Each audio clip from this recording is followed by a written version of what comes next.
Avez-vous déjà remarqué comment certaines personnes deviennent plus puissantes, précisément au moment où tout le monde commence à s'effondrer? Pendant que les autres paniquent, s'énervent et se battent désespérément pour obtenir de la validation, comme s'ils en étaient affamés, ces personnes semblent évoluer dans une réalité totalement différente.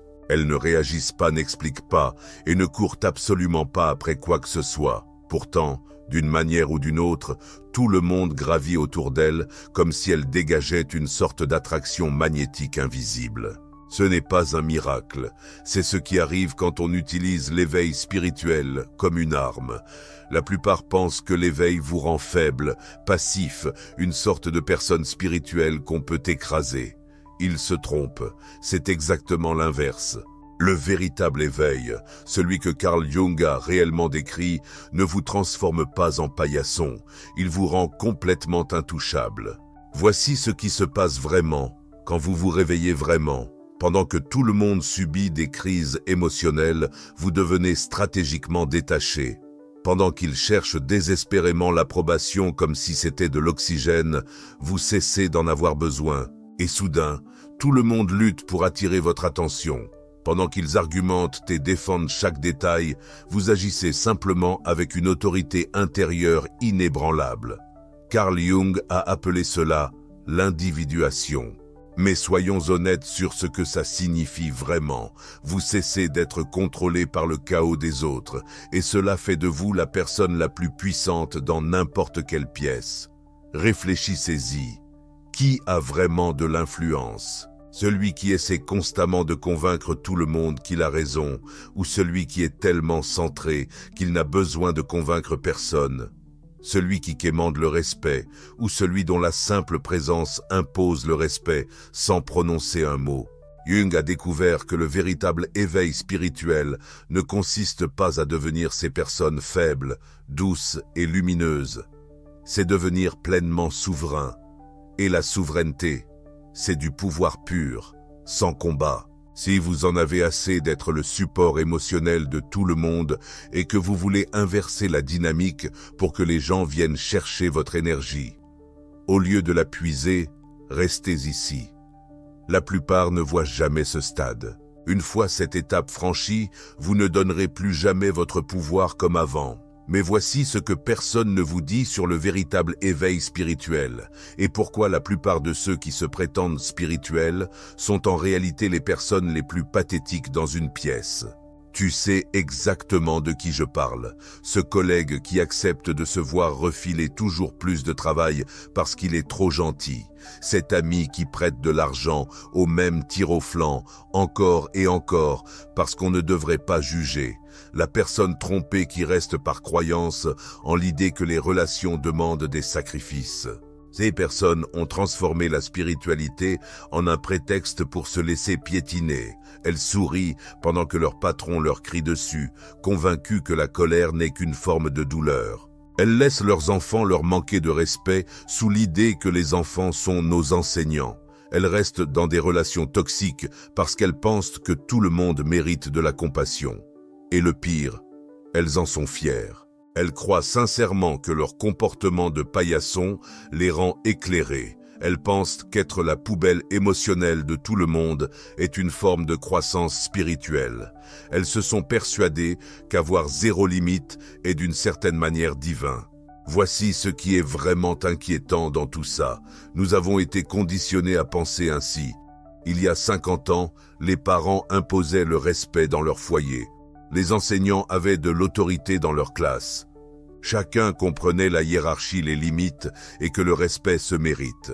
Mais aujourd'hui, on nous vend cette idée toxique que toutes les opinions se valent, que tous les sentiments sont légitimes et que poser des limites fait de vous quelqu'un de méchant. Les parents s'excusent auprès de leurs tout-petits. Les enseignants supplient leurs élèves de faire attention et on appelle ça du progrès. Pendant ce temps, ceux qui se laissent marcher sur les pieds sont la risée générale. Jung avait immédiatement compris cette comédie pathétique. Il savait que les véritables personnes spirituelles ne sont pas celles qui se laissent piétiner, mais celles que personne n'ose manquer de respect dès le départ. Regarde qui détient vraiment le pouvoir dans ta vie aujourd'hui. Tes amis les plus accomplis, tes collègues les plus respectés, les personnes à qui tout le monde prête vraiment attention.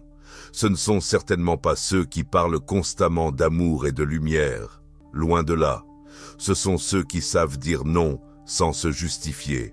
Ce sont ceux qui ne répondent pas à tous les messages sur le champ.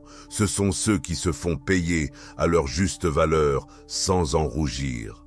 Ces personnes ne sont pas spirituelles parce qu'elles partagent des citations de Bouddha sur Instagram. Elles sont spirituellement matures parce qu'elles ont compris quelque chose que la plupart ne comprendront jamais. Le respect ne se donne pas aux gentils, il se donne aux puissants. Et voici la découverte de Jung qui change tout. Le véritable éveil spirituel ne vous rend pas plus gentil, il vous rend plus redoutable. Pas effrayant dans le sens menaçant, mais effrayant dans le sens où cette personne ne peut pas être contrôlée. Quand quelqu'un essaie de te culpabiliser, ça ne marche pas. Quand quelqu'un essaie de te manipuler avec ses émotions, tu ne te laisses pas avoir. Quand quelqu'un essaie de faire de son urgence ton problème, tu ne te laisses pas dominer. Et ça terrorise les personnes faibles parce qu'elles ne trouvent pas comment t'accrocher. Elles ne savent pas quel bouton presser. Elles ne peuvent pas te faire danser au rythme de leur drame. C'est ce que Jung appelait l'individuation, mais appelons ça par son vrai nom, devenir immunisé au chaos des autres. Regarde les leaders les plus puissants de l'histoire humaine, ceux qui ont façonné des civilisations non pas par la force, mais par leur simple présence. Marc Aurèle n'a pas conquis par la brutalité, il a régné grâce à une maîtrise philosophique qui le rendait intouchable. Ses méditations révèlent un homme tellement spirituellement intégré qu'aucune circonstance extérieure ne pouvait ébranler son autorité intérieure. Gandhi n'a pas vaincu l'Empire britannique par la violence. Il a atteint un niveau de pouvoir spirituel si profond qu'un système colonial entier s'est écroulé face à sa présence inébranlable. Son détachement le rendait plus dangereux pour l'establishment que n'importe quelle armée. Ce n'étaient pas des gens spirituels agréables, ils étaient souverains, des guerriers spirituels. Jung a passé des décennies à étudier deux types de patients, ceux qui réussissaient dans la vie et ceux qui restaient bloqués. Il a découvert quelque chose que l'élite spirituelle ne veut pas que tu saches. Les patients qui avaient intégré leur éveil spirituel sont devenus des leaders magnétiques. En revanche, les patients qui utilisaient la spiritualité pour fuir leur pouvoir restaient des victimes éternelles. La différence ne résidait pas dans leur pratique de la méditation ou leur connaissance philosophique. La différence se trouvait dans leur relation avec leur propre autorité. Les patients qui réussissaient avaient appris à utiliser leur perception spirituelle comme des outils d'influence, tandis que les patients moins accomplis se servaient des concepts spirituels comme boucliers contre la responsabilité. Voici ce que Jung a observé sur le véritable pouvoir spirituel. Plus quelqu'un se détache du besoin de résultats, plus il contrôle les résultats. Réfléchis-y. Qui a le plus d'influence dans une négociation? La personne qui tente désespérément de conclure l'accord ou celle qui est réellement prête à s'en aller? Et dis-moi, qui suscite le plus de respect dans une relation? La personne qui quémande de l'amour ou celle qui est complète en elle-même? Et qui, selon toi, obtient des promotions plus rapidement? L'employé qui a besoin de ce travail ou l'employé qui excelle tout en restant libre intérieurement? Vois-tu comment le détachement n'est pas de l'indifférence? C'est un positionnement stratégique. Quand tu as cessé de dépendre de quelque chose, tu gagnes du pouvoir sur cette chose. Quand tu as cessé de craindre la perte, tu deviens magnétique pour le gain. Et quand tu arrêtes de défendre ta position devient inattaquable. Entre dans n'importe quelle salle de réunion et tu peux repérer immédiatement la personne vraiment puissante. Ce n'est pas la plus bruyante, ni la plus agressive. Elle ne cherche pas à imposer sa compétence, ni à attirer l'attention. C'est celle à qui tout le monde se conforme inconsciemment. Elle parle, et les autres écoutent. Elle suggère, et les autres mettent en œuvre. Elle reste calme pendant que les autres paniquent, et d'une manière ou d'une autre, son calme se propage dans toute la salle. Ce n'est pas du charisme, c'est de la souveraineté. Ils ont accédé à ce que Jung appelait l'individuation, une indépendance psychologique complète vis-à-vis de la validation externe. Ils n'ont pas besoin de l'approbation de la salle, ainsi la salle leur confère son autorité. La personne qui dit non sans explication, et tout le monde l'accepte. Spirituellement intégrée, la personne dont la simple présence transforme l'énergie d'un espace, agissant à partir de la fréquence de quelqu'un qui a fait le travail intérieur. Mais voici où la plupart des chercheurs spirituels se trompent. Ils confondent le contournement spirituel avec la maîtrise spirituelle. Ils croient que l'éveil, c'est devenir inoffensif, au lieu de devenir puissant. Ils confondent accommodation et évolution. Le véritable développement spirituel englobe ton obscurité, pas seulement ta lumière. La personne spirituelle qui prétend ne jamais se fâcher est un menteur ou une bombe à retardement. Celui qui dit aimer tout le monde de façon égale n'a jamais appris à poser des limites. Celui qui est toujours positif a peur de ses propres réactions authentiques. Jung a compris que les personnes intégrées ne sont pas simplement gentilles, elles sont entières. Elles peuvent accéder à leur colère quand des limites sont franchies. Elles peuvent exprimer leur égoïsme lorsque leurs besoins comptent. Elles peuvent utiliser leur capacité manipulatrice à des fins stratégiques. Elles peuvent être cruelles quand la cruauté sert un but supérieur. Ce n'est pas de la méchanceté, c'est de la complétude. Et la complétude est magnétique. Les gens sentent quand ils sont en présence de quelqu'un qui assume pleinement sa personnalité et ils se soumettent inconsciemment à cette autorité authentique. Donc, si vous voulez accéder à un véritable pouvoir spirituel, celui qui fait que les autres gravitent autour de vous, celui qui impose le respect sans avoir à le demander, celui qui influence les résultats sans les forcer, vous devez comprendre la découverte la plus dangereuse de Jung. Une découverte que les institutions spirituelles ont tenté de réprimer parce qu'elles menacent leur contrôle sur les chercheurs spirituels. Cette découverte révèle pourquoi certaines personnes éveillées deviennent des leaders intouchables, tandis que d'autres restent des victimes permanentes. Jung a découvert que le véritable éveil spirituel ne consiste pas à transcender votre humanité. Il s'agit d'intégrer votre totalité, y compris les parties de vous-même que l'on vous a appris à craindre. Et une fois que vous aurez intégré ces parts, une fois que vous posséderez l'ensemble de votre spectre psychologique, vous ne deviendrez pas seulement spirituellement éveillé, vous deviendrez spirituellement puissant de la meilleure manière qui soit.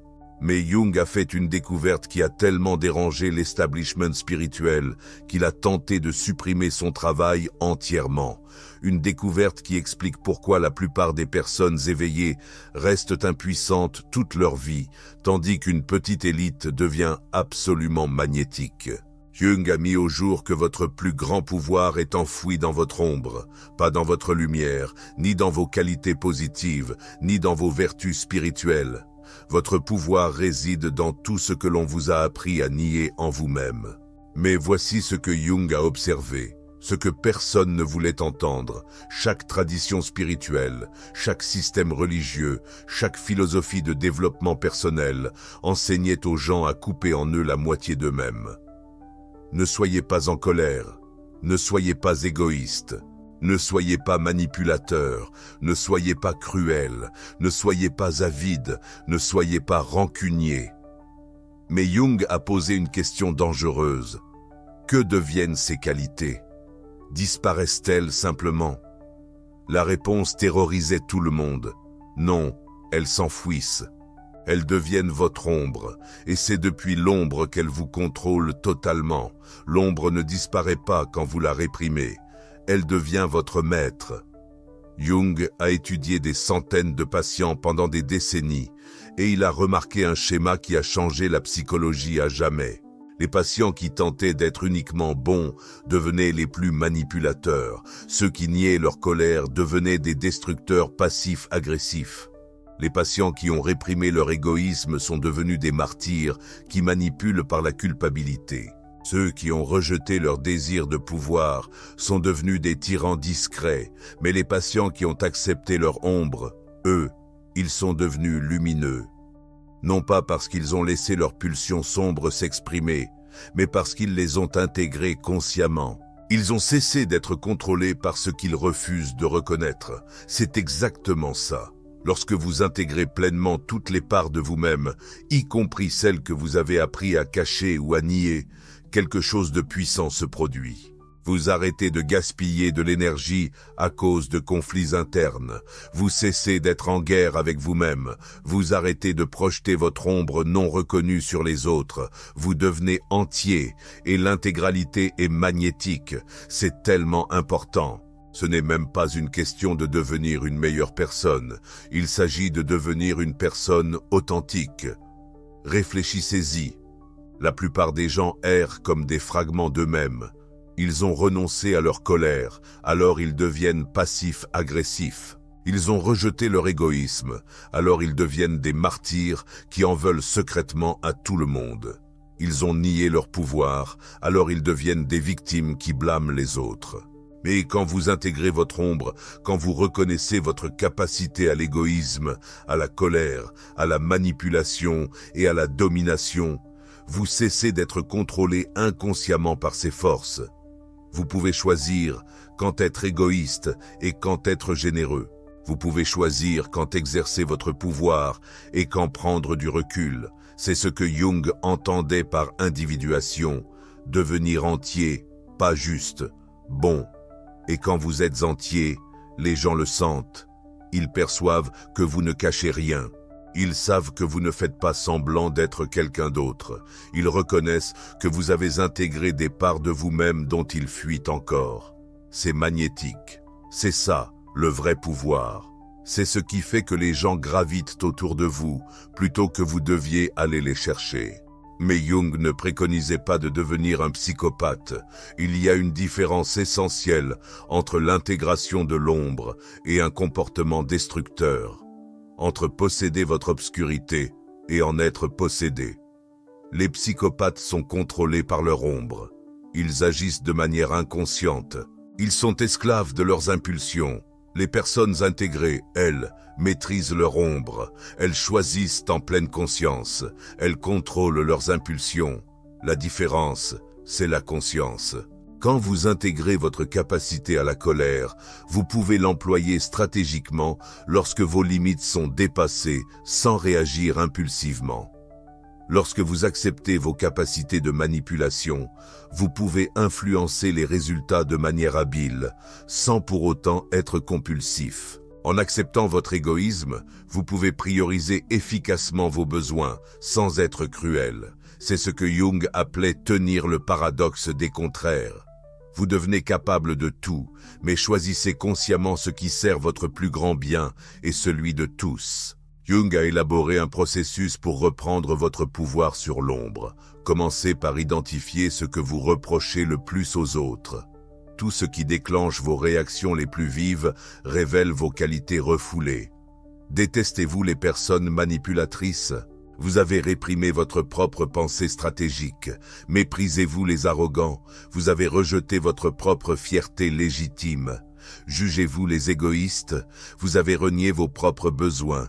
Ressentez-vous du ressentiment envers les personnes contrôlantes. Vous avez renié vos propres motivations de pouvoir.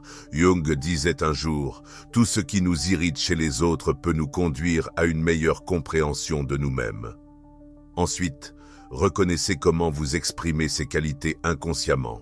Vous pensez ne pas être manipulateur, mais vous utilisez la culpabilité pour obtenir ce que vous voulez.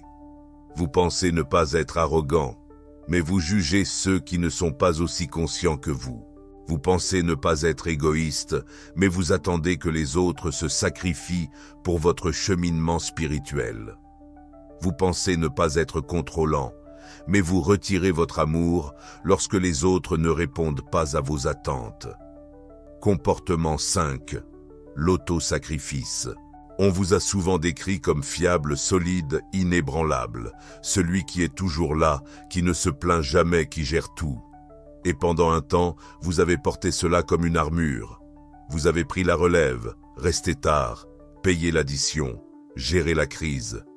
Vous avez donné sans cesse parce que c'est ce que font les vrais hommes, n'est-ce pas? Vous ne demandez pas, vous donnez, vous ne pleurez pas, vous réparez, vous ne craquez pas, vous tenez bon. Mais voici ce que personne n'a vu. Alors que tout le monde comptait sur vous, vous n'aviez personne sur qui compter. Vous étiez épuisé, vidé, désemparé, mais vous continuiez de faire semblant d'être une machine. Vous avez arrêté de partager ce dont vous aviez besoin, cessé de demander de l'aide et abandonné toute attente de retour. Car au fond de vous, vous aviez appris que désirer moins vous rendait plus fort. Carl Jung appellerait cela une fracture du soi. Car lorsqu'on réprime trop d'aspects de soi au service des autres, on ne devient pas plus noble, on devient creux. Et alors, le ressentiment s'installe. Vous souriez, mais votre poitrine se serre.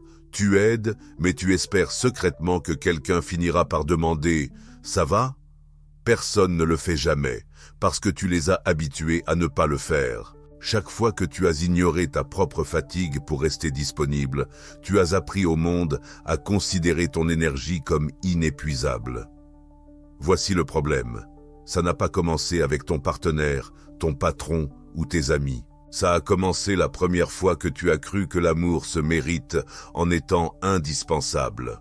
Alors tu as continué à le mériter par le silence, par le sacrifice, par le service. Tu pensais qu'être bon te protégerait. Au lieu de ça, ça t'a transformé en un fantôme poli. Et ça ne se termine jamais par un grand événement, ça se termine par de petites marques invisibles. Tu arrêtes de demander ce que tu veux pour le dîner. Tu dis « ça va » alors que tu cries intérieurement.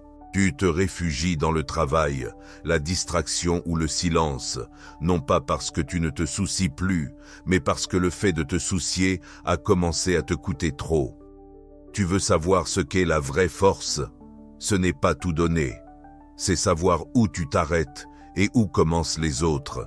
C'est honorer ta capacité, pas t'épuiser pour récolter des applaudissements. C'est avoir le courage de dire « j'en ai assez de porter ce qui n'est pas à moi ». Parce que la vérité, c'est que le monde ne te dira jamais d'arrêter de te sacrifier.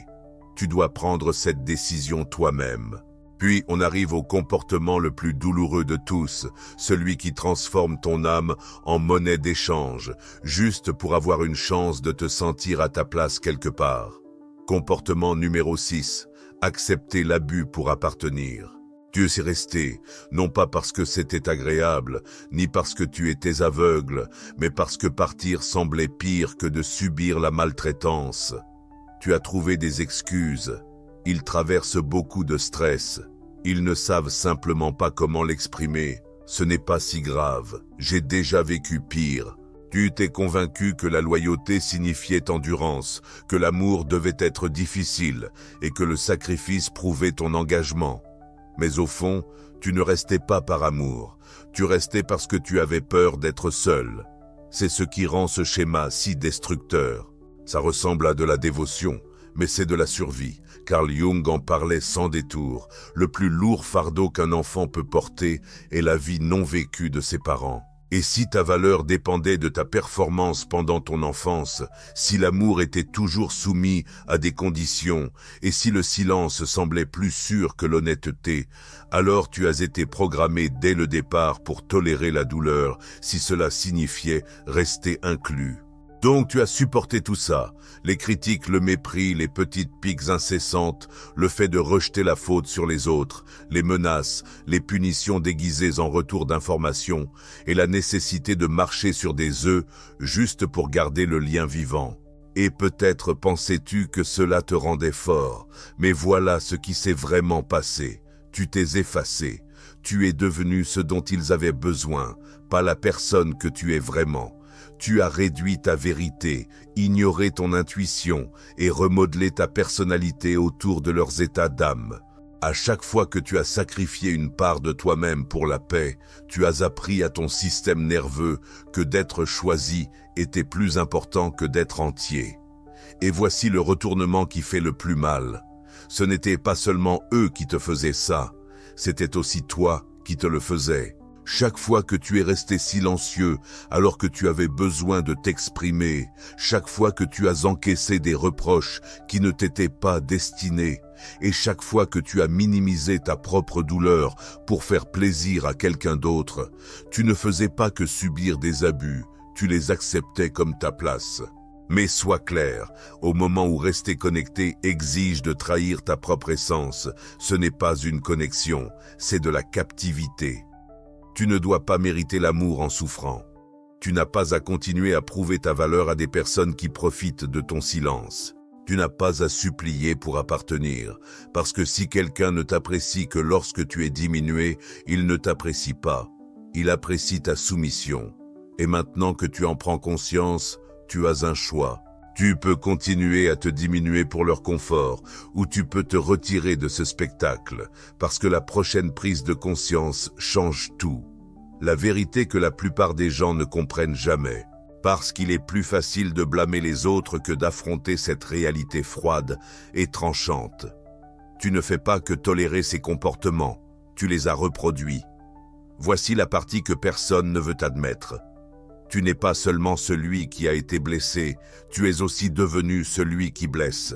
Pas violemment, pas par des coups ou des cris, mais de manière calme et inconsciente, tout comme ceux qui t'ont façonné. Carl Jung l'appelait l'ombre, les parts de toi que tu as rejetées, méprisées, enfouies. Le ressentiment que tu prétendais ne pas avoir, la colère que tu disais ne jamais exprimer, le contrôle que tu disais haïr chez les autres, mais que tu exerces maintenant à ta façon subtile. Et voici ce qu'il faut comprendre. Plus tu supportes les dynamiques abusives, plus tu les intègres, puis les projettes. Tu te fais de l'auto-gaslighting. Ce n'est pas si grave, je surréagis. Et ensuite, tu fais du gaslighting aux autres. Pourquoi es-tu si sensible? Tu te moques de toi-même. Je suppose que je suis encore celle qui foire tout. Et ensuite, tu te moques des autres. Détends-toi, c'est une blague. Tu te renfermes quand les autres te blessent, puis tu punis les gens par le silence quand tu es blessé. Tu détestais la façon dont ils faisaient, et maintenant tu fais pareil. Mais ton système nerveux fonctionne selon un programme qu'il n'a pas écrit. Les mêmes comportements que tu avais juré de ne jamais adopter. Ils se sont glissés par la porte de derrière pendant que tu survivais. C'est le moment où la plupart des gens abandonnent parce que blâmer les autres est plus confortable. Mais prendre la responsabilité de la manière dont tu navigues maintenant dans le monde, c'est là que la vraie transformation commence. Jung a dit que tant que tu ne rends pas l'inconscient conscient, il dirigera ta vie et tu l'appelleras destin. C'est ce carrefour. Tu peux continuer de rejouer le même scénario. Tu peux continuer à infliger de la douleur comme elle t'a été infligée discrètement, inconsciemment, avec un sourire. Ou tu peux briser ce cycle, pas avec de la culpabilité, pas avec de la colère, mais avec de la conscience. Au moment où tu perçois le schéma, il te revient de le réécrire. Ce n'est pas une question d'être parfait, c'est une question d'honnêteté. Tu as été blessé et tu t'es adapté. Mais aujourd'hui, ces adaptations blessent d'autres personnes et te blessent à nouveau. C'est ton moment d'arrêter de faire semblant d'être fort et de commencer à bâtir ton intégrité, parce qu'il n'y a pas de vraie guérison sans travail sur l'ombre. Il n'y a que l'auto-tromperie déguisée en maturité émotionnelle. Et cela nous mène à ce que Jung a vraiment offert. Pas des conseils, mais un système, une méthode pour reprendre possession de ton esprit, recouvrer ton pouvoir et reconstruire ton identité de l'intérieur. Parlons d'individuation et de comment arrêter de perdre de l'énergie dans les attentes des autres. Maintenant tu comprends, pas seulement les personnes qui t'ont vidé, mais les façons dont tu leur as laissé faire les schémas, les trahisons, les masques que tu as portés si longtemps qu'ils ont presque fini par faire partie de toi. Alors, que faire maintenant? Comment cesser de perdre de l'énergie dans une fausse paix des relations toxiques et avec des personnes qui ne voient que ce que tu donnes, pas qui tu es? Carl Jung avait une réponse, et ce n'était pas « reste positif », ce n'était pas « pardonne et oublie ». Ce n'était pas coupe tout le monde et va vivre dans les bois, c'était l'individuation. L'individuation n'est pas une mode mystique, c'est le processus psychologique de devenir ta vraie identité, pas la version de toi qui a survécu ou celle que tout le monde aimait. Ce n'est pas une question de te réparer, c'est une question de te reprendre, morceau par morceau.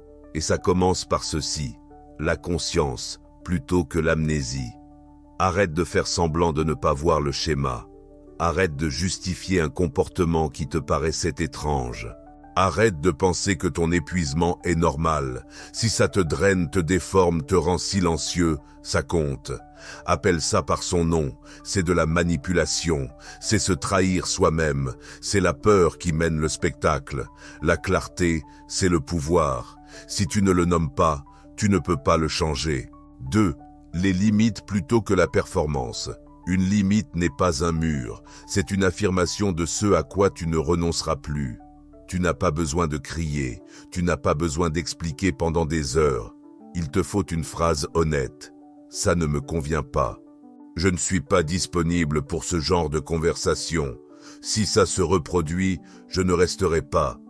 Les gens reculeront, certains partiront. Laisse-les. Les limites ne rejettent pas l'amour, elles filtrent le mal. 3. L'intégration plutôt que l'apparence. Tu veux récupérer ton pouvoir? Alors cesse de jouer ton meilleur rôle. Commence à intégrer ton vrai moi. Cela inclut ta colère, tes désirs, ta honte. Pas pour les exprimer, mais pour les assumer. Tu n'es pas entier parce que tu es calme. Tu es entier quand tu sais gérer tes contradictions sans t'effondrer. Jung n'a pas dit « sois bon ». Il a dit « je préfère être entier que bon ». Voilà ce qu'est vraiment la maîtrise de l'énergie. Pas le contrôle, ni le charisme, mais la contenance. Tu arrêtes de gaspiller ton énergie à prouver ta valeur, à expliquer ta douleur, à gérer les réactions des gens qui refusent de te voir. Tu gardes ce qui t'appartient. Tu parles quand ça compte. Et quand quelque chose ne te respecte pas, tu t'en vas, non pas dans la colère, mais en étant en accord avec toi-même. C'est comme ça que Daniel a fait, c'est comme ça que tu le fais. Pas d'un coup, mais un pas à la fois, un non à la fois, une respiration où tu ne t'abandonnes pas à la fois. C'est ton pouvoir, pas donné mais revendiqué. La ligne que tu traces, le vœu que tu fais, le moment où tu dis enfin « j'en ai assez de tolérer ce qui me diminue ». Maintenant, tu as tracé la ligne. Tu l'as dit, je refuse d'être diminué. Mais voici la vérité, ce n'est que le début. Parce qu'au moment où tu arrêtes de tolérer le manque de respect, tu deviens dangereux, non pas pour les autres, mais pour les systèmes qui ont profité de ton silence. Les gens vont tester tes limites. Ils vont te lancer culpabilité, confusion, silence, charme, tout ce qui fonctionnait avant. Pas parce qu'ils sont malveillants, mais parce que tu viens de briser un schéma qu'ils utilisaient. Alors, tu as besoin de quelque chose de plus fort que l'émotion brute. Tu as besoin de stratégie. Jung a découvert que les personnes les plus puissantes de l'histoire n'étaient pas celles qui se retiraient du monde, mais celles qui apprenaient à naviguer à travers lui sans s'en laisser affecter. Elles savaient jouer le jeu sans se laisser manipuler. Elle pouvait participer à l'illusion tout en gardant à l'esprit qu'elle n'était qu'une illusion. Prenez un instant pour réfléchir à votre propre vie. Avez-vous déjà remarqué comment certaines personnes peuvent entrer dans une pièce et qu'immédiatement, tout le monde commence à se comporter mieux? Elles ne donnent pas de leçons, elles ne prêchent pas, mais leur simple présence change l'énergie de la pièce. C'est la participation consciente en action. C'est l'authenticité stratégique au plus haut niveau. Vous ne cherchez pas à réveiller tout le monde. C'est du narcissisme spirituel déguisé en service. Vous ne cherchez pas à réparer des systèmes défaillants. C'est de la codépendance déguisée en leadership. Vous refusez simplement de laisser des environnements inconscients contaminer votre état de conscience. Mais comment rester authentique lorsqu'on côtoie des personnes complètement inconscientes? Très bonne question. Jung a étudié des patients qui maîtrisaient cet art et il a constaté qu'ils partageaient 3 capacités spécifiques. Premièrement, Ils avaient développé ce qu'il appelait le soi observateur. Ils pouvaient se regarder participer à différents rôles sociaux sans s'identifier totalement à aucun d'eux. C'est comme être un acteur qui sait qu'il joue un rôle sans devenir ce rôle. Vous pouvez vous investir dans la politique de bureau sans vous laisser consumer par elle. Vous pouvez participer à la dynamique familiale sans en être dominé. Deuxièmement, ils avaient appris l'authenticité stratégique. Maintenant, avant que vous ne rouliez des yeux en pensant que cela semble manipulateur, écoutez-moi. Ils savaient combien de vérités révéler et à quel moment. Ils pouvaient être sincères sans être naïvement transparents. Ils comprenaient que tous les environnements ne peuvent pas supporter votre expression authentique complète, et ce n'est pas une limite, c'est de la sagesse. Pensez-y ainsi. Partagez-vous les mêmes informations personnelles avec votre patron qu'avec votre meilleur ami? Bien sûr que non. Ce n'est pas être faux, c'est être intelligent par rapport au contexte et à la pertinence. Troisièmement, ils maîtrisaient l'influence sans attachement. Celui-ci est crucial. Ils pouvaient orienter les résultats sans être affectés émotionnellement par le fait que les gens suivent ou non leurs conseils. Ils semaient des graines sans avoir besoin de contrôler comment elles poussaient. Ils offraient leur vérité sans avoir besoin que les autres l'acceptent. Et c'est là que ça devient intéressant. Moins vous êtes attaché à vouloir changer les autres, plus ils changent naturellement autour de vous. Vous est-il déjà arrivé de vivre cela? Quand vous cessez d'essayer de convaincre quelqu'un, il devient soudainement plus réceptif à vous écouter. Ce n'est pas un hasard, c'est de la psychologie. Jung a observé que les individus conscients développent ce qu'il appelait le pouvoir doux, une influence qui agit par la simple présence plutôt que par la pression. Lorsque vous n'essayez pas de persuader quelqu'un, votre authenticité devient naturellement convaincante. Lorsque vous ne défendez pas votre point de vue avec insistance, celui-ci devient fondamentalement indéfendable. Mais que faire quand les gens sont totalement déraisonnables ou toxiques? Excellente question. Voici où ça se complique. La conscience active signifie que vous pouvez interagir avec des comportements inconscients sans devenir inconscient vous-même. Vous pouvez faire preuve de compassion envers les dysfonctionnements des autres sans pour autant les encourager. Vous pouvez aimer le potentiel des gens sans vous laisser frustrer par leur résistance à évoluer. Cela nécessite une approche complètement différente de l'amour et du service. La plupart pensent que l'amour consiste à essayer de réveiller les autres ou à résoudre leurs problèmes. Mais l'amour conscient, c'est tenir un espace pour le cheminement des autres tout en protégeant les limites de votre propre énergie. Cela signifie percevoir leurs plus hautes possibilités sans exiger qu'ils l'atteignent selon votre rythme. Jung a compris que les personnes pleinement conscientes remplissent un rôle précis dans l'inconscient collectif. Elles deviennent ce qu'il appelait des porteurs de fréquences, des repères stables d'une conscience supérieure en accord avec laquelle les autres peuvent se synchroniser inconsciemment. Elles ne prêchent pas, ni n'enseignent. Elles incarnent simplement une autre manière d'être humain. Vous est-il déjà arrivé d'être près de quelqu'un qui vous donne envie de vous améliorer? Pas parce qu'il vous dit de vous améliorer, mais parce que sa présence élève d'une certaine façon votre propre comportement. C'est ce qu'on appelle le maintien de la fréquence, un travail subtil. La plupart du temps, les gens ne remarquent même pas consciemment ce que vous faites, mais inconsciemment, ils perçoivent qu'ils sont en présence de quelqu'un qui n'est pas gouverné par les peurs, les besoins ou les schémas réactifs habituels.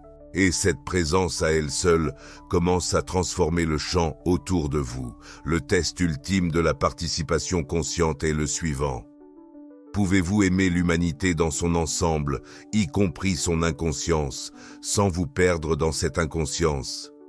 Pouvez-vous garder de la compassion pour les limites des autres sans être limité par leurs faiblesses? Pouvez-vous rester connecté à l'expérience humaine sans être dominé par le conditionnement humain? C'est ce que Jung entendait par l'individuation qui mène au service. Une fois que vous avez revendiqué votre pouvoir authentique, vous ne l'utilisez pas pour vous isoler du monde. Vous l'utilisez pour vous engager plus habilement avec ce dernier. Vous devenez quelqu'un qui peut créer un espace propice à la transformation sans la forcer.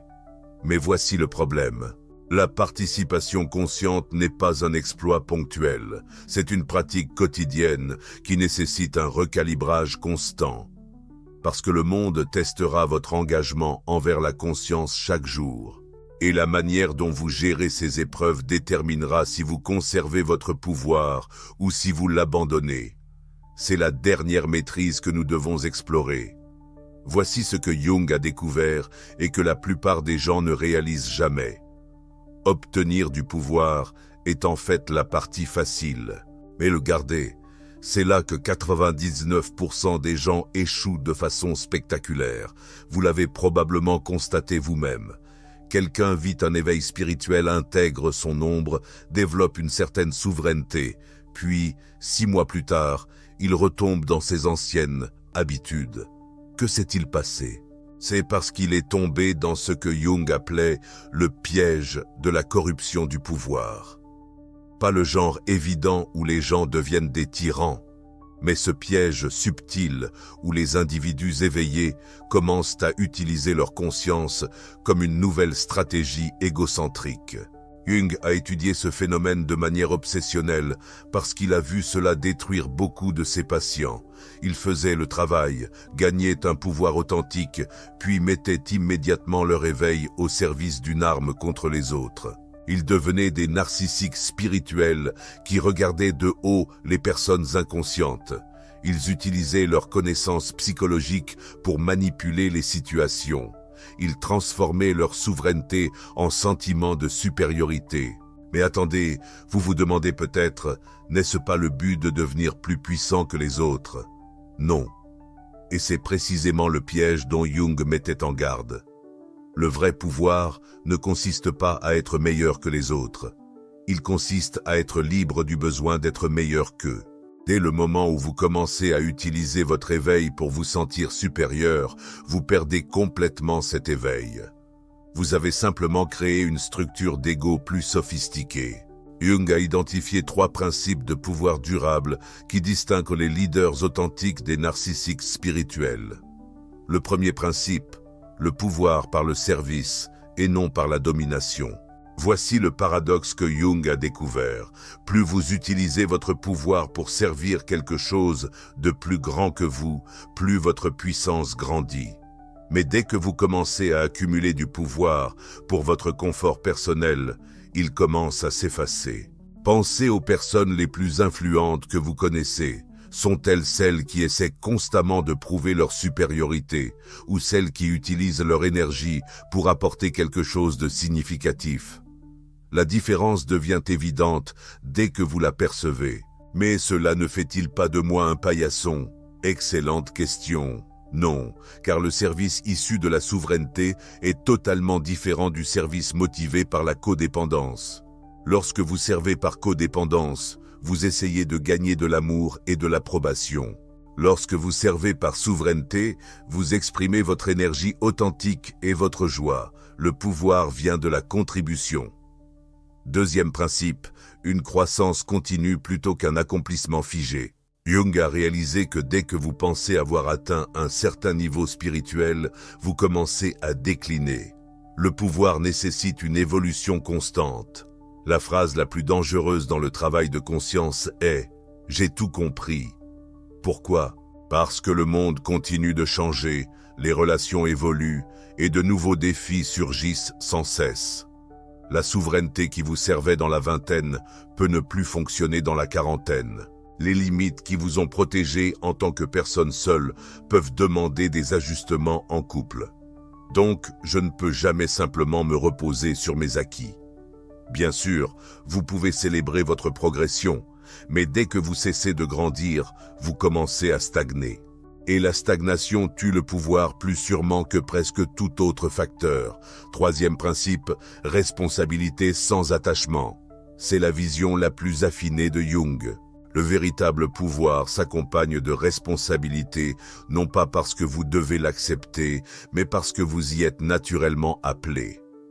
Lorsque vous développez une souveraineté authentique, les gens viennent naturellement chercher vos conseils, votre stabilité et votre leadership. Mais voici le piège. Si vous vous accrochez à l'idée d'être indispensable, vous perdez votre pouvoir. Si vous fondez votre identité sur celui qui sait, celui qui est fort, celui qui est éveillé, vous retombez dans le domaine de l'ego. La maîtrise, c'est porter la responsabilité avec légèreté.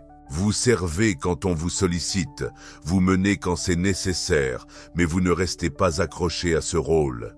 Vous pouvez prendre du recul quand il le faut, sans avoir l'impression de perdre votre identité. Avez-vous remarqué à quel point les personnes les plus puissantes semblent presque hésiter à exercer leur pouvoir ?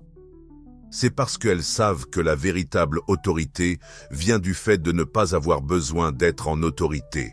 Jung a aussi identifié des pratiques quotidiennes qui permettent de maintenir ce pouvoir authentique dans la durée. Ce ne sont pas des techniques complexes, mais elles exigent de la constance. Vérification matinale de la souveraineté. Avant d'interagir avec le monde, vous vous reconnectez à votre centre. Vous vous demandez « Quel est mon état réel en ce moment ? De quoi ai-je besoin pour rester aligné aujourd'hui ?» Il ne s'agit pas de penser positivement, c'est une prise de conscience consciente de votre point de départ. Bilans énergétiques tout au long de la journée. Vous vérifiez régulièrement, est-ce que j'agis à partir de ma souveraineté ou de mon ego ? Est-ce que je réponds délibérément ou réagis automatiquement ? Est-ce que je donne mon pouvoir ou je l'investis à bon escient ? Pratique d'intégration du soir. Vous revisitez la journée non pas pour vous juger, mais pour apprendre. Où ai-je gardé mon centre ? Où l'ai-je perdu ? Quel schéma suis-je encore en train de travailler ? Que m'apprend ma conscience ? Revue hebdomadaire des relations et de l'énergie. Vous analysez vos liens et vos engagements. Quelles relations soutiennent ma croissance ? Lesquelles puisent dans mon énergie ? Quelles limites doivent être ajustées? Ou est-ce que je donne trop ou ne reçois pas assez? Mais le test ultime de Jung pour un pouvoir durable était le suivant. Pouvez-vous préserver votre souveraineté quand tous veulent vous la retirer? Pouvez-vous rester centré quand d'autres cherchent à vous rendre réactif?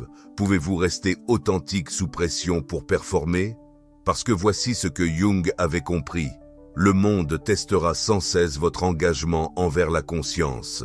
Les membres de la famille tenteront de vous faire culpabiliser pour que vous repreniez d'anciens rôles. Les collègues essaieront de vous entraîner dans des conflits de bureau. La société vous poussera à la conformité et vous sanctionnera pour votre authenticité. Alors, comment gérer toute cette pression sans s'isoler? La réponse de Jung était profonde. Vous pouvez aimer pleinement sans vous perdre entièrement. Vous pouvez être présent face à la douleur d'autrui sans prendre la charge de sa guérison. Vous pouvez offrir du soutien sans sacrifier votre paix intérieure. Vous pouvez accueillir l'espace nécessaire à la croissance sans chercher à contrôler le processus. C'est ce que Jung a appelé le chemin du guerrier compatissant, un amour profond qui inclut des limites, une connexion authentique qui respecte l'indépendance, un service qui nourrit au lieu d'épuiser. Et lorsque vous maîtrisez ce niveau d'engagement conscient avec des systèmes inconscients, quelque chose d'extraordinaire se produit. Vous ne vous contentez pas de préserver votre pouvoir, vous devenez un catalyseur qui aide les autres à trouver le leur. Votre refus de participer à des schémas inconscients donne aux autres la permission de s'éveiller. Votre engagement envers la souveraineté inspire les autres à reprendre leur autorité authentique. Vous complétez le cercle qui a commencé avec votre propre éveil. Vous devenez pleinement vous-même tout en restant profondément connecté à l'expérience humaine. C'est la vision que Jung avait de ce qui est possible quand quelqu'un intègre pleinement son développement psychologique à son évolution spirituelle. C'est la vie que vous êtes né pour vivre, celle de quelqu'un qui a réveillé sa vérité et refuse de l'oublier, peu importe la pression que le monde exerce pour cela. C'est le message ultime de Jung.